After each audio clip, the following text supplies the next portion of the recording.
આ બેઠેલા ને કહું છું, જેટલા ઘર સભા આપણે બધાને કહું છું, ભગવાન સ્વામિનારાયણની આપણને આજ્ઞા છે, મારો આસ્તે લસણ ઉગડી ન ખાય.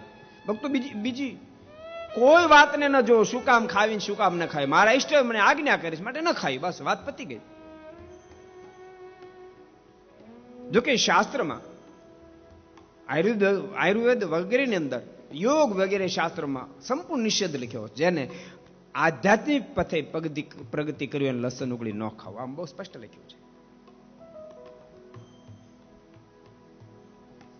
પણ ક્યારેક આ જીભડી છે ને, જીભડી બહુ ભયંકર છે. એની અંદર હાડક્યું નથી, એટલી બધી ભયંકર છે, ક્યારેક હાડક્યા ભંગાવી નાખે. સમજાય? ગોપભાઈ, એમાં હાડક્યું નથી, જીભડીમાં હાડક્યું છે, પણ જીભડી કોઈ જેવું કોઈ ભયંકર નથી, ક્યારેક હાડક્યા ભંગાવી નાખે, એટલી ભયંકર છે. આ જીભડીએ જીવાત્માને બહુ બહુ વાર જન્મ મરણ લેવડાવ્યા છે.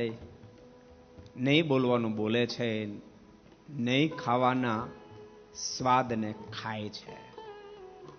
એ જીભડીનો ટેસ્ટ છે. હું તમને એમ કહું, ગમે તેટલું શ્રેષ્ઠ વસ્તુ હોય, બાસુદીને અડો કે હાથને થોડી મીઠી લાગે છે, પેંડા કે હાથને મીઠા લાગે છે, કકડાવલું કે હાથને મીઠું લાગે છે. એક અવડી એવી નાની દેખાતી જીભડીને કારણે ભક્તો કેટલી કેટલી મોટી મોટી આજ્ઞાઓ લોપાય છે. જીભડી બહુ ભયંકર છે. જેટલા ભગવાનના ભક્તો સાંભળતા હોય બધા નક્કી કરજો, આજ પછી જિંદગીમાં લસણ ડુંગળી ક્યારેય નહીં ખાય. મારીની આજ્ઞા નથી ને આજ્ઞા લોકપાની. ભક્તો, જીવાત્મા જયારે મરજી થાય છે ને ફળ ભોગવવા પડે ને ત્યારે બહુ જ કઠણ પડે. ये वीडियो आपको पसंद आया हो तो लाइक करें और शेयर करना मत भूलिए. सब्सक्राइब करें सरदार कथा चैनल को और बेल आइकॉन पर क्लिक करना मत भूलिए लेटेस्ट वीडियो सबसे पहले पाने के लिए.